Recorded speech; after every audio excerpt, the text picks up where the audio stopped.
Assalamualaikum warahmatullahi wabarakatuh. A'udzu billahi minasyaitonir rajim. Bismillahirrahmanirrahim. Alhamdulillahirabbil alamin.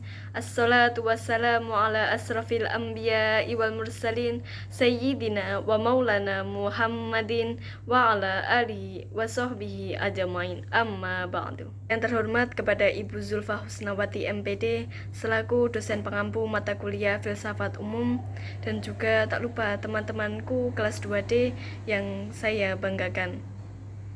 Di sini saya akan memaparkan mengenai pendapat dari filsuf Muslim yaitu Ibnu Rushd tentang dalil wujud Tuhan.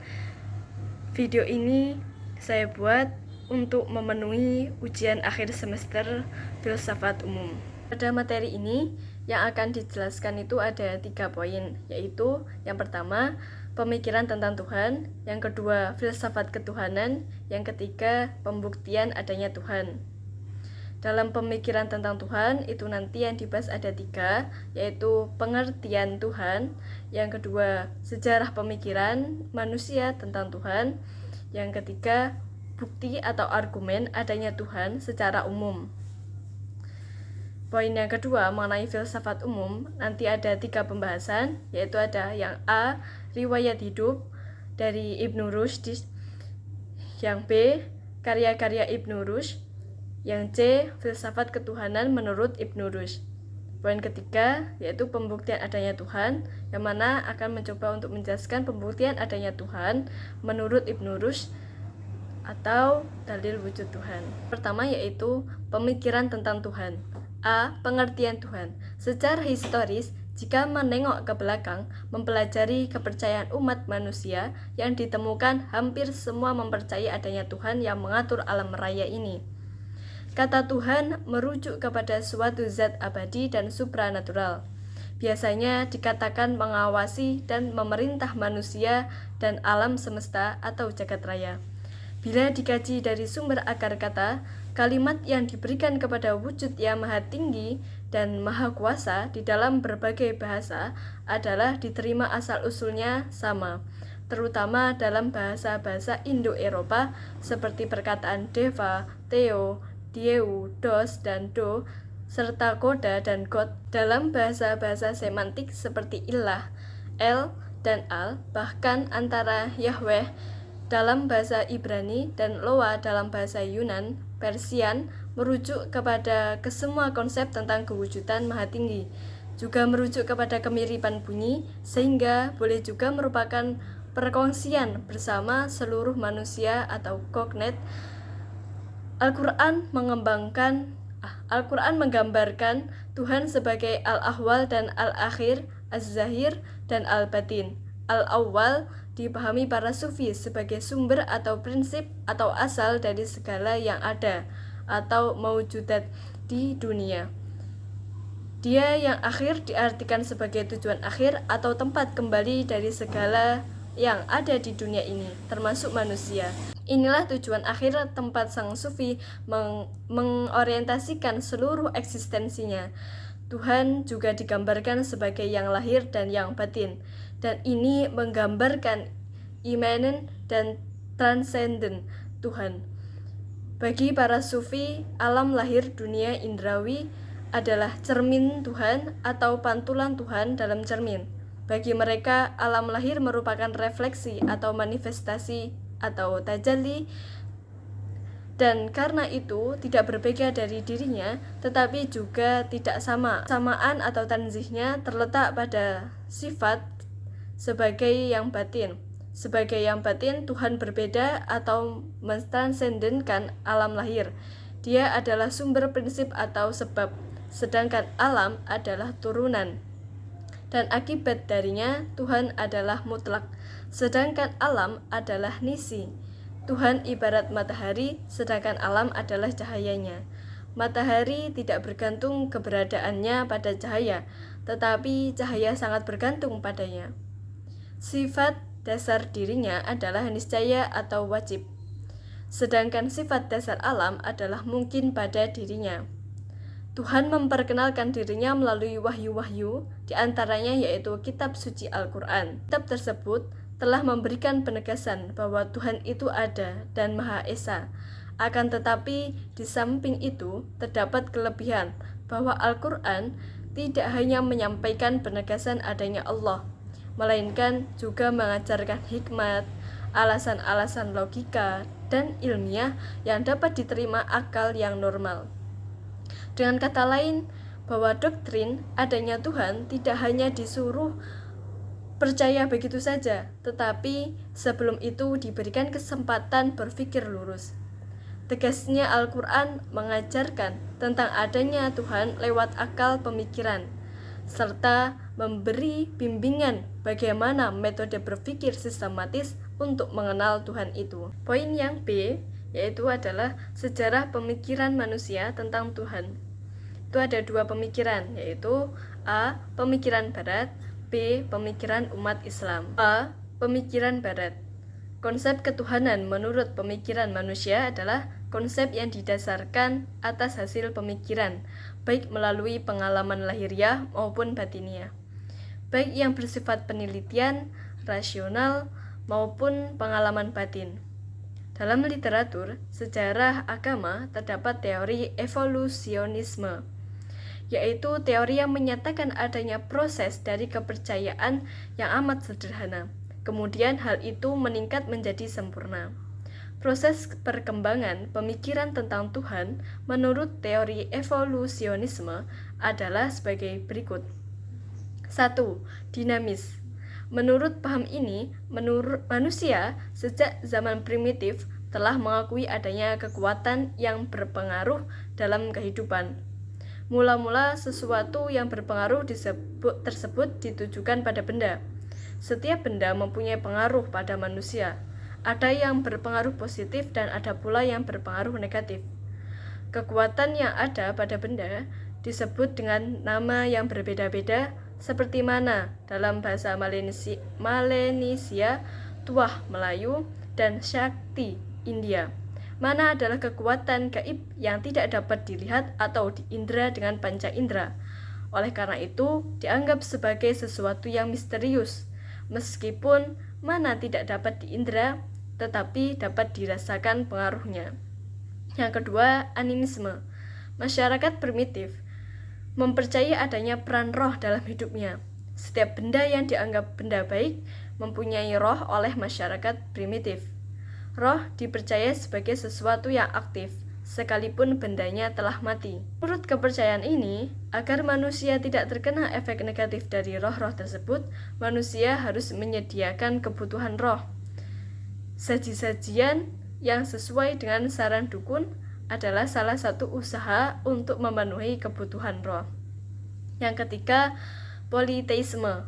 Kepercayaan dinamisme dan animisme lama-lama tidak memberikan kepuasan karena terlalu banyak yang menjadi sanjungan dan pujaan.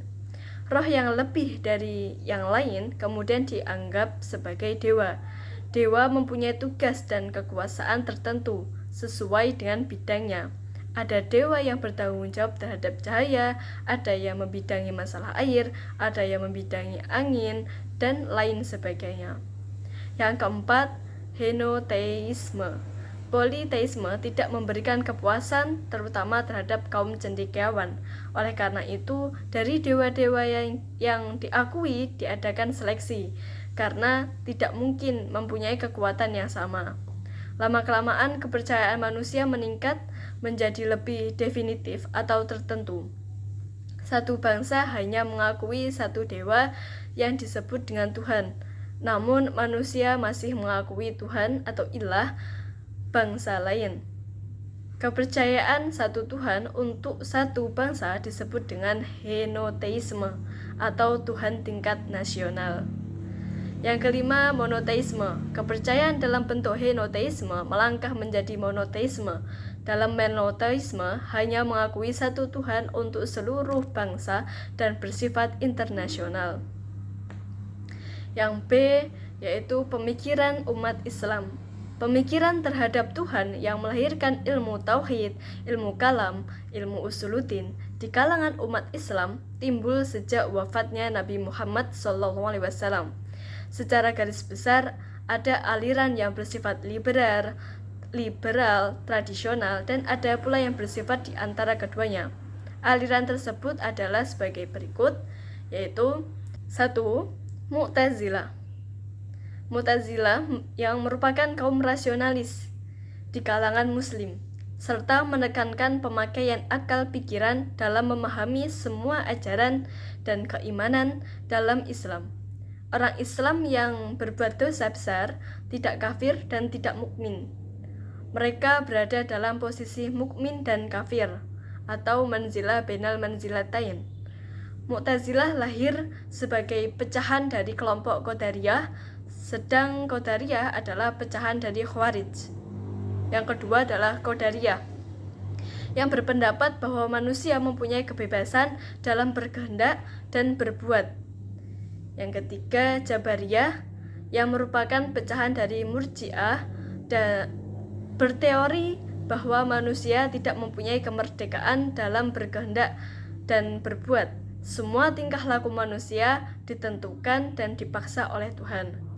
Yang keempat, Asy'ariyah dan Maturidiyah, yang pendapatnya berada di antara Qadariyah dan Jabariyah. Poin C, bukti atau argumen adanya Tuhan secara umum. Itu ada 4 argumen. Yang pertama, argumen ontologis. Yang kedua, argumen teleologis. Yang ketiga, argumen kosmologis. Yang keempat, argumen moral. Bukti akan adanya eksistensi Tuhan dapat dilakukan melalui 4 metode yang sudah saya sebutkan tadi.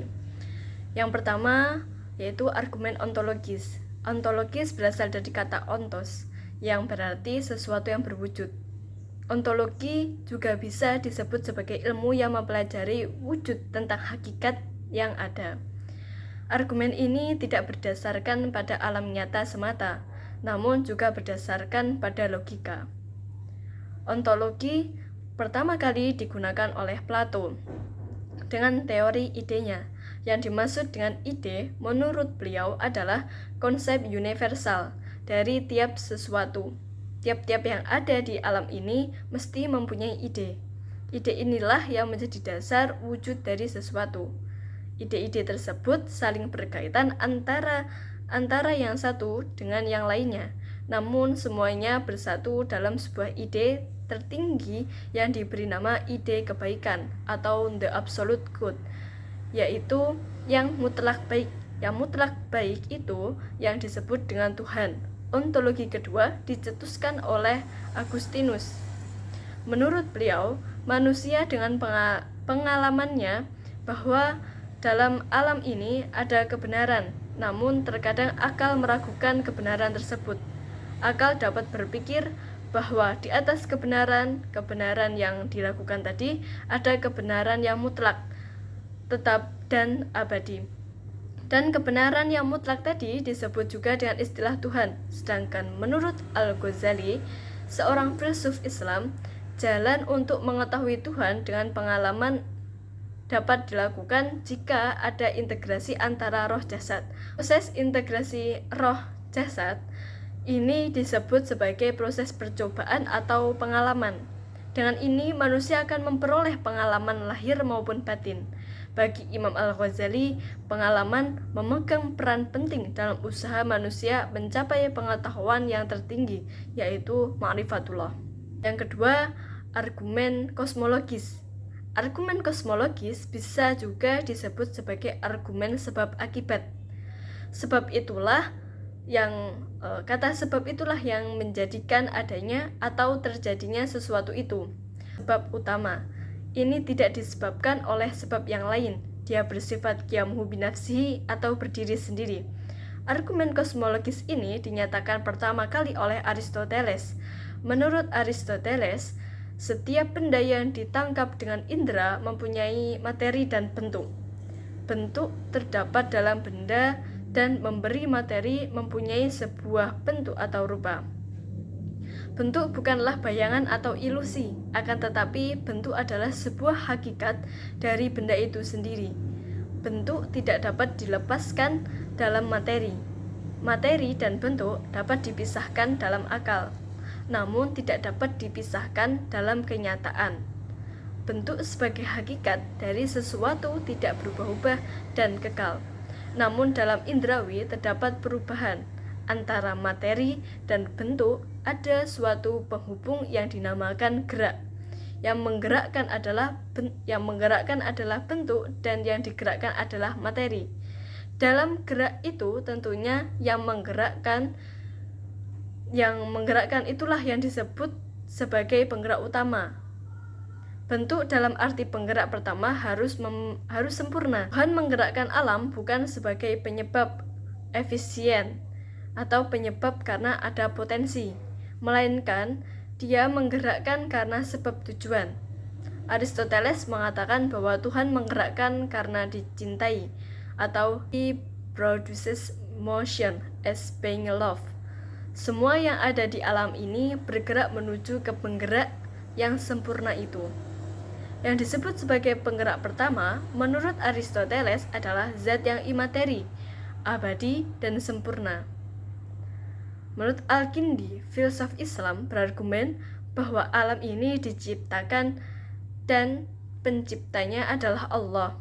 Segala yang terjadi di alam ini pasti ada sebab akibatnya. Semua rentetan sebab musabab ini berakhir pada sebab utama, yakni Tuhan pencipta alam. Pencipta alam adalah esa dan berbeda dengan alam, tiap benda. Tiap benda menurut Al-Kindi mempunyai dua hakikat, yakni hakikat partikular atau juz'i dan hakikat universal atau kulli. Namun, Tuhan tidak mempunyai hakikat partikular maupun universal. Dia bersifat esa, yang benar, yang satu. Selain Dia, semuanya bersifat banyak. Yang ketiga, argumen teleologis. Berasal dari kata telos, yang berarti tujuan. Dengan kata lain, alam ini berproses dengan adanya menuju ke suatu tujuan tertentu. Dalam paham teleologi, segala sesuatu dipandang sebagai organisasi yang tersusun dari bagian-bagian yang mempunyai hubungan erat dan saling bekerja sama. Tujuan dari itu semua adalah untuk kebaikan dunia dalam keseluruhan. Alam ini beredar dan berevolusi bukan karena kebetulan, tetapi beredar dan berevolusi kepada tujuan tertentu, yaitu kebaikan universal. Dan tentunya ada yang menggerakkan menuju ke tujuan tersebut dan membuat alam ini beredar maupun berevolusi ke arah itu. Zat inilah yang dinamakan Tuhan. Yang keempat yaitu argumen moral. Argumen moral dipelopori pertama kali oleh Immanuel Kant. Dalam tesis awalnya menyatakan bahwa manusia mempunyai moral dan yang tertanam dalam jiwa dan hati. Hati sanubari tentu adanya bisikan-bisikan yang bisa saja kita namakan perintah. Perintah ini bersifat absolut, mutlak, dan universal. Perbuatan baik atau jahat dilakukan karena perintah mengatakan demikian. Immanuel Kant berpendapat bahwa perbuatan baik semakin baik bukan karena akibat dari perbuatan itu dan tidak pula karena agama yang mengajarkan bahwa perbuatan itu baik. Perasaan manusia yang menyatakan bahwa ia harus berbuat baik ataupun untuk menjauhi larangannya tidak didapatkan di dunia ini, namun dibawa sejak lahir. Manusia lahir dengan perasaan itu. Selain 4 argumen di atas, yaitu ontologis, kosmologis, teleologis, dan moral, ada beberapa dalil yang menyatakan atau menegaskan bahwasannya Tuhan itu ada. Walaupun dalil-dalil ini intinya sama dengan argumen-argumen di atas, namun bahasa yang digunakan sedikit berbeda dengan yang di atas. Dalil-dalil tersebut antara lain 1. Preuve metaphysique atau dalil akal semata. Menurut akal, alam yang besar dan luas ini tentu tidak akan terjadi dengan sendirinya. Pasti ada yang menciptakan, dan dialah yang disebut sebagai Tuhan. Manusia walaupun kuat dan pintar, namun tetaplah tidak sempurna. Sedangkan Tuhan yang notabene sebagai pencipta, tentu dia adalah sempurna dan tentu dia tidak diciptakan. Yang kedua, preuve physique, yaitu atau dalil yang terdiri dari alam. Dalil ini pertama kali dipakai oleh Abul Huzail al-Alaf. Dia mulai dalil ini dengan teori atom. Menurutnya, semua yang ada di alam ini dapat dibagi-bagi sebagai kebagian yang terkecil yang dinamakan dengan istilah molekul. Perputaran ini menimbulkan daya tarik-menarik antara molekul-molekul. Dan yang menggerakkan itulah yang dinamakan dengan istilah Tuhan. Yang ketiga, preuve teleologique, atau dalil yang diambil dari susunan dan keindahan alam. Di dalam alam ini ada semacam susunan dan peraturan yang bagus. Bintang-bintang maupun planet-planet beredar sesuai dengan garis edarnya dan tidak saling bertabrakan. Dari fenomena itu semua, tentu ada yang dinamakan Dieu Organisateur, yang maha pengatur, dialah yang disebut dengan Tuhan. Yang keempat, preuve moral, atau dalil yang diambil dari moral.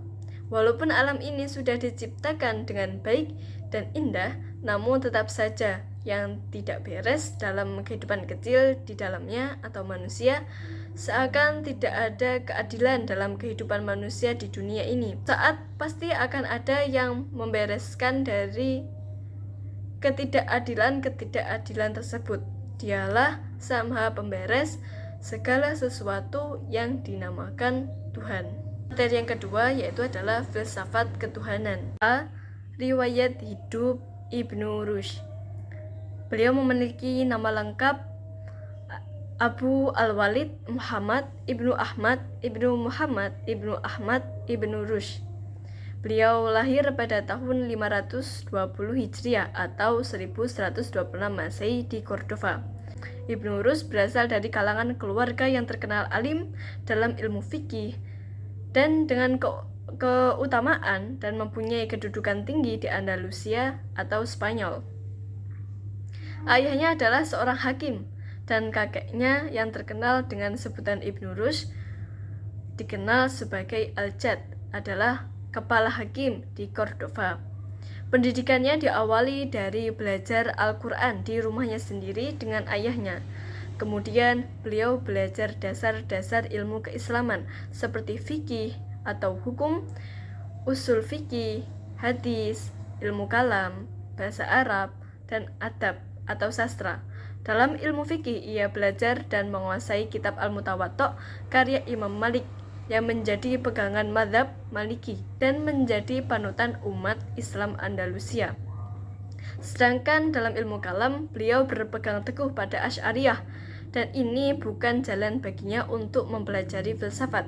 Semuanya dipelajari lewat ayahnya yang bernama Abu Qasim dan dihafalnya. Beliau juga belajar kepada Abu Muhammad bin Rizq dalam disiplin ilmu berbandingan hukum Islam fikih atau ikhtilaf, dan kepada Ibnu Bashkwal di bidang hadis. Dalam bidang ilmu kedokteran dan filsafat beliau belajar kepada Abu Ja'far Harun al-Tarjali berasal dari Turjilo dan Abu Marwan Ibnu Jurban al-Balansi. Selain itu, gurunya yang berjasa dalam bidang kedokteran adalah Ibnu Zur. Sedangkan logika, filsafat, dan teologi ia peroleh dari Ibnu Tufail. Beliau juga mempelajari sastra Arab, matematika, fisika, dan astronomi. Pada tahun 1153, Ibnu Rushd pindah ke Maroko, memenuhi permintaan Khalifah Abu Yakub Abu Muhammad Abdullah Al-Mukmin dari dinasti Al-Muwahhid. Khalifah ini banyak membangun sekolah dan lembaga ilmu pengetahuan. Beliau meminta kepada Ibnu Rushd untuk membantunya mengelola lembaga-lembaga tersebut. Gelar kehormatan The Famous Commentator of Aristotle atau Juru Ulas Agung Aristoteles. Beliau lebih dikenal sebagai seorang filosof yang menentang Al-Ghazali. Oleh sebab itu, nama Ibnu Rushd di dunia Islam tidak termasyhur seperti Al-Ghazali. Malahan karena isi filsafatnya yang dianggap sangat bertentangan dengan pelajaran agama Islam yang umum. Ibnu Rushd dianggap orang yang zindik, yang artinya secara etimologi zindik berarti kotoran yang membahayakan. Sedangkan menurut istilah ilmu fikih atau hukum Islam berarti seseorang yang tidak berpegang teguh terhadap agama. Menurut Imam Syafi'i, Imam Malik, dan Imam Ahmad, zindik yaitu orang yang menampakkan keislaman dan menyembunyikan kekafiran. Jadi Ibnu Rushd itu dianggap sebagai orang yang zindik, itu maksudnya ialah orang yang menampakkan keislaman dan menyembunyikan kekafirannya. Sebab beliau dalam berpendapat dianggap sangat bertentangan dengan pelajaran Islam yang umum. Kemudian yang selanjutnya, yang B, karya-karya Ibnu Rushd meliputi berbagai ilmu seperti fikih, usul fikih, bahasa, kedokteran, astronomi, politik, akhlak, dan filsafat.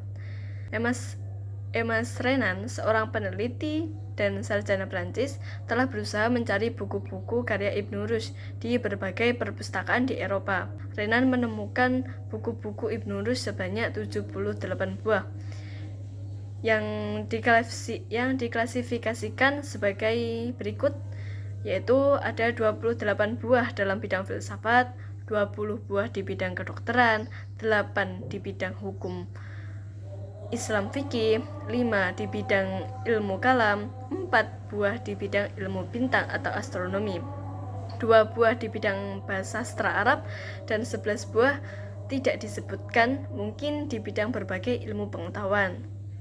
Buku-buku yang paling penting dan yang sampai kepada kita ada 4, yaitu yang pertama, Bidayat al-Mujtahid wa Nihayat al-Muqtasid.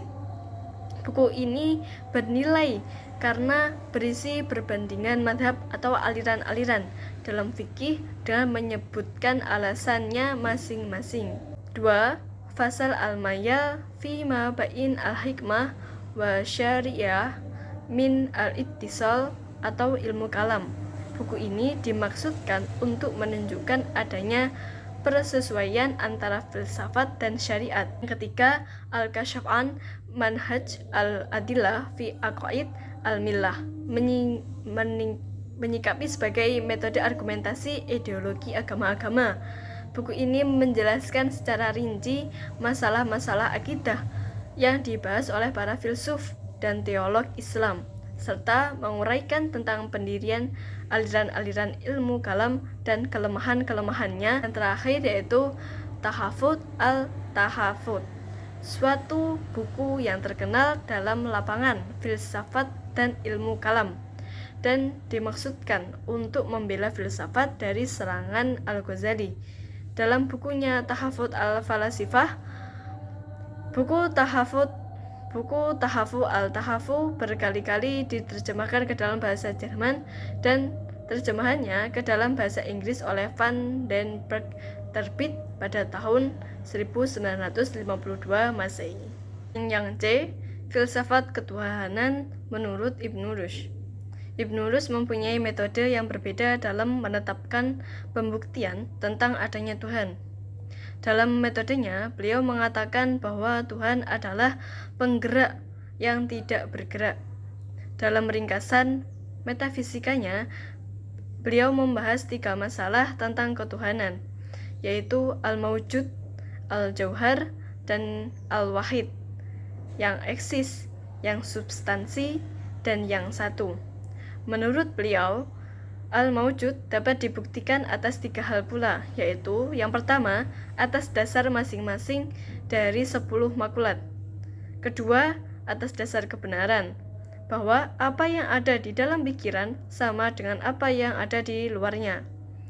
Ketiga, atas dasar hakikat, sesuatu yang mempunyai hakikat dan zat yang berada di luar nafs, baik zat yang telah dapat dibayangkan maupun zat yang belum dapat dibayangkan.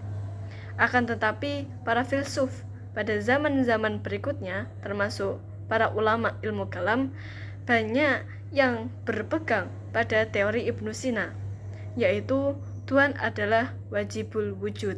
Materi yang ketiga yaitu adalah pembuktian adanya Tuhan dari Ibnu Rushd. Ibnu Rushd berpendapat bahwa Allah adalah penggerak pertama atau maharik al-awal. Sifat positif yang dapat diberikan kepada Allah ialah akal, akli, dan makbul. Akal, berpikir, dan yang difikirkan. Wujud Allah ialah esa. Wujud dan keesaan tidak berbeda dari zatnya. Ibnu Rushd sebagai pengikut setia Aristoteles mengambil jenis metafisika tentang wujud. Konsepsi Ibnu Rushd tentang ketuhanan didapat dari pengaruh Aristoteles. Plotinus, Al-Farabi, dan Ibnu Sina di samping keyakinan agama Islam yang dipeluknya. Mensifati Tuhan dengan esa merupakan ajaran Islam, tetapi menamakan Tuhan sebagai penggerak pertama tidak pernah dijumpai dalam pemahaman Islam sebelumnya, hanya dijumpai dalam filsafat Aristoteles, Plotinus, Al-Farabi, dan Ibnu Sina. Menurut Ibnu Rushd, jalan menuju Tuhan itu dengan metode yang ada di dalam Al-Quran untuk mencapai kepercayaan akan keberadaan Tuhan dan pengetahuan tentang sifatnya, dan hanya orang yang berakal lah yang dapat meyakini keberadaan Sang Pencipta. Dalam pembuktian adanya Tuhan, Ibnu Rushd menolak golongan sebelumnya, yang antara lain menolak golongan Asy'ariyah, golongan Mu'tazilah, golongan Haswiyah, golongan Sufiyah. Masing-masing golongan tersebut mempunyai keyakinan yang berbeda satu sama lain dan menggunakan takwil dalam mengartikan kata-kata syar'i sesuai dengan kepercayaan mereka. Golongan Haswiyah berpendapat bahwa cara mengenal Allah adalah melalui pendengaran saja, bukan melalui akal. Maksud mereka adalah iman kepada Tuhan diterima dari Nabi dan bahwa akal tidak ada kaitannya dengan hal itu.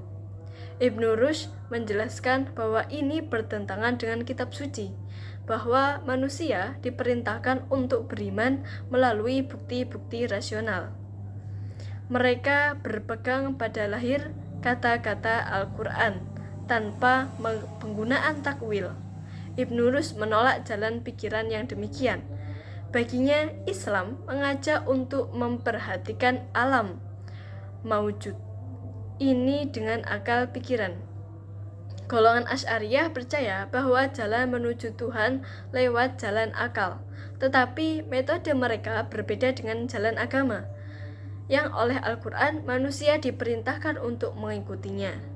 Mereka memaparkan dasar-dasar pijakan seperti dunia ini tidak kekal, benda-benda terdiri atas atom-atom, atom itu tercipta, perantara bahwa dunia ini bersifat sementara juga tidak kekal, tetapi argumen mereka tidak meyakinkan. Cara ini berdasarkan pada dua premis bahwa dunia ini mungkin jaiz dan yang mungkin bersifat sementara. Ibnu Rushd menjelaskan, sesungguhnya cara ini menghapuskan kebijaksanaan penciptaan makhluk-makhluknya. Menurut golongan tasawuf, bukan bersifat pemikiran yang tersusun dari premis-premis yang menghasilkan kesimpulan, karena menurut mereka mengenal Tuhan dan maujud-maujud lainnya adalah melalui jiwa ketika sudah terlepas dari hambatan-hambatan kebendaan dan menghadapkan pikiran kepada apa yang dituju. Ibnu Rushd mengatakan bahwa apabila menerima keterangan tersebut, maka kita tidak bisa juga diperlakukan untuk umum, sebagaimana manusia yang mempunyai pikiran. Bahkan, jalan tersebut berlawanan dengan syariat yang menyuruh menggunakan pikiran. Untuk membuktikan wujud atau adanya Tuhan, Ibnu Rushd mengajukan 3 dalil. Di antaranya, yang pertama, dalil al-inayah atau pemeliharaan Tuhan. Yang kedua, dalil al-ikhtira atau dalil penciptaan. Yang ketiga, dalil al-harokah atau dalil gerak.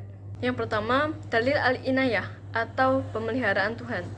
Dalil awal yang terbentuk atas dua dasar, yaitu satu, sesungguhnya yang mewujud atau tampak, mencukupi atas kebutuhan manusia, dan sesungguhnya persamaan atau kecocokan tersebut bersifat doruriyah dari arah menciptakan. Kesimpulannya yaitu wujudnya pencipta membutuhkan hal yang mewujud atau yang ada, yang memenuhi kebutuhan manusia, dan pencipta tersebut adalah Allah. Yang kedua, adanya persamaan atau keserasian tersebut bersifat darurah dari segi atau arah pelaku atau Tuhan, dan yang menghendaki yang bersifat tertib. Alam ini apabila diperhatikan, maka akan ada persesuaian antara kehidupan manusia dengan makhluk lainnya. Itu semua bukan terjadi karena kebetulan, tetapi menunjukkan adanya zat pencipta dan pengatur, yaitu Allah. Semua kejadian dalam alam sangat sesuai dengan fitrah manusia, seperti ada siang malam, matahari bulan, bintang, 4 musim, hewan, tumbuhan-tumbuhan, hujan, dan anggota tubuh manusia. Kata Ibnu Rushd, siapa saja yang ingin mengenal Tuhan wajib mempelajari kegunaan segala sesuatu yang ada di alam. Kesemuanya sesuai dengan kehidupan manusia dan sesuai dengan ayat Al-Quran dalam surah An-Naba ayat 6 sampai ayat 16 yang berbunyi, A'udzubillahi minasyaitonirrajim. Bismillahirrahmanirrahim. Alam naj'alil arda mihada wal jibala autada wa khalaqnakum azwaja waja'alna naumakum subata waja'alna al-laila libasa waja'alna an-nahara ma'asha wa banayna fawqakum sab'an shidada waja'alna sirajan wahaja wa anzalna minal mu'sirati ma'an sajjaja linukhrija bihi habban wa nabata wa jannatin alfafa. Artinya, bukankah kami telah menjadikan bumi itu sebagai hamparan dan gunung-gunung sebagai pasak, dan kami jadikan kamu berpasang-pasangan, dan kami jadikan tidurmu untuk istirahat, dan kami jadikan malam sebagai pakaian, dan kami jadikan siang untuk mencari penghidupan, dan kami bina di atas kamu 7 buah atau langit yang kokoh, dan kami jadikan pelita yang amat terang atau matahari, dan kami turunkan dari awan air yang banyak tercurah supaya kami tumbuhkan dengan air itu biji-bijian dan tumbuhan-tumbuhan dan kebun-kebun yang lebat. Sehingga dari ayat tersebut bahwasannya semua itu telah ada fungsi dan tujuannya, tidak hanya kebetulan saja. Yang kedua yaitu dalil al-ikhtira atau dalil penciptaan. Dalil yang terbentuk menjadi atas dua dasar, yaitu yang pertama, adanya wujudnya alam adalah diciptakan. Dua, setiap yang diciptakan membutuhkan pencipta, dalil al-inayah.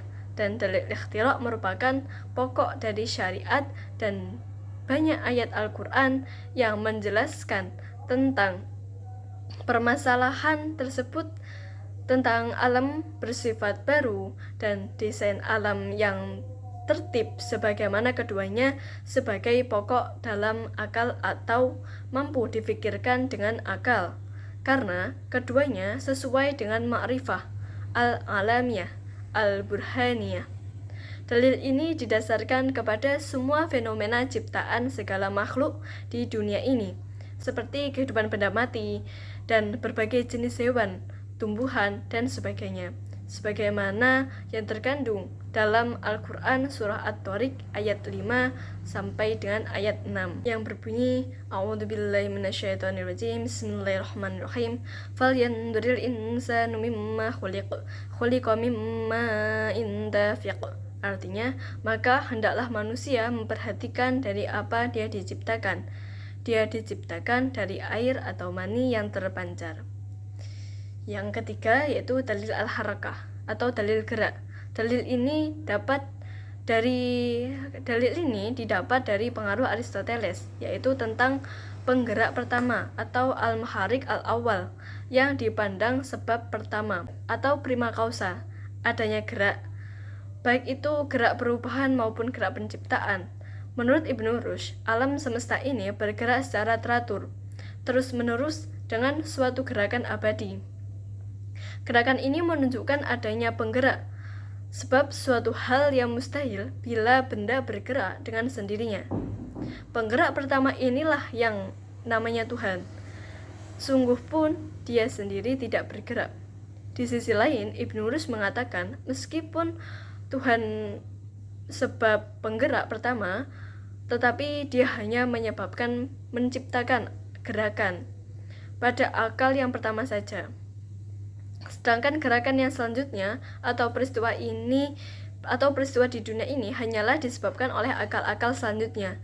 Dengan demikian, menurut Ibnu Rushd, tidaklah dapat dikatakan adanya pemimpin langsung dari Tuhan terhadap kejadian-kejadian di dunia ini.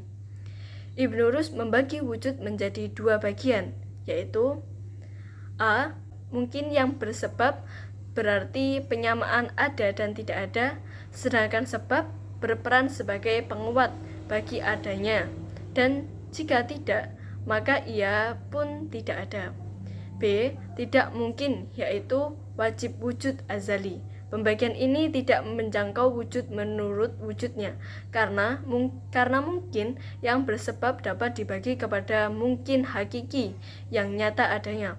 Dan itu jika dipahami mungkin sebagai mungkin hakiki, maka akan sampai kepada mungkin daruri, tidak kepada wujud daruri atau wajib wujud azali yang tidak bersebab, karena pada segenap mungkin hakiki mustahil adanya sebab yang tidak berakhir. Adapun mengenai sifat-sifat Allah, Ibnu Rushd lebih dekat kepada paham Mu'tazilah.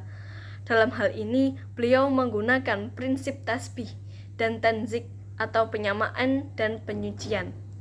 Cara pertama digunakan dalam menetapkan beberapa sifat positif atau ijabiyah kepada Allah, yakni sifat-sifat yang dipandang sebagai kesempurnaan bagi makhluknya. Karena bagaimana mungkin dapat dinafikan sifat-sifat yang semacam ini dari Allah, sedangkan dia adalah sumber dan sebab bagi adanya sifat-sifat tersebut pada makhluknya. Sedangkan cara kedua ialah dengan mengakui adanya perbedaan Allah dan makhluknya dari sisi kekurangan yang terdapat dalam diri makhluk, seperti sifat ilmu sebagai salah satu sifat positif diakui sebagai sifat Allah, tetapi bukan sebagaimana sifat ilmu yang ada pada manusia. Sifat ini sebagai suatu kesempurnaan, maka pada Allah dan wujudnya maha sempurna. Sifat ini merupakan suatu keharusan baginya, namun sifat ilmu yang ditetapkan pada Allah mestilah dalam wujud dan lebih tinggi, lebih sempurna secara mutlak daripada sifat ilmu manusia yang relatif. Ilmu Allah menjangkau segala sesuatu dan tidak suatu pun terjadi tanpa diketahuinya. Mengenai zat dengan sifat Allah, Ibnu Rushd memahami sifat-sifat Allah sebagai itibat ziniyah atau pandangan akal terhadap zat Allah yang Maha Esa. Karena itu, bagi orang awam cukup diajarkan sifat-sifat Allah sebagai yang digariskan dalam syara. Tidak perlu dijelaskan secara filosofis seperti dipahami Mu'tazilah atau Asy'ariyah bahwa sifat berbeda dengan zat, karena penafsiran semacam Asy'ariyah ini hanya dapat dibenarkan pada alam manusia atau benda. Pada kesimpulannya, Ibnu Rushd mengenai dalil wujud Tuhan itu hanya mengajukan 3 dalil wujud Tuhan, yaitu yang pertama dalil al-inayah atau pemeliharaan Tuhan, yang kedua dalil al-ikhtira atau dalil penciptaan, yang ketiga dalil al-harakah atau dalil gerak. Sekian yang dapat saya sampaikan, banyak kurangnya saya mohon maaf. Wallahu muwaffiq ila aqwamit thoriq. Wassalamualaikum warahmatullahi wabarakatuh.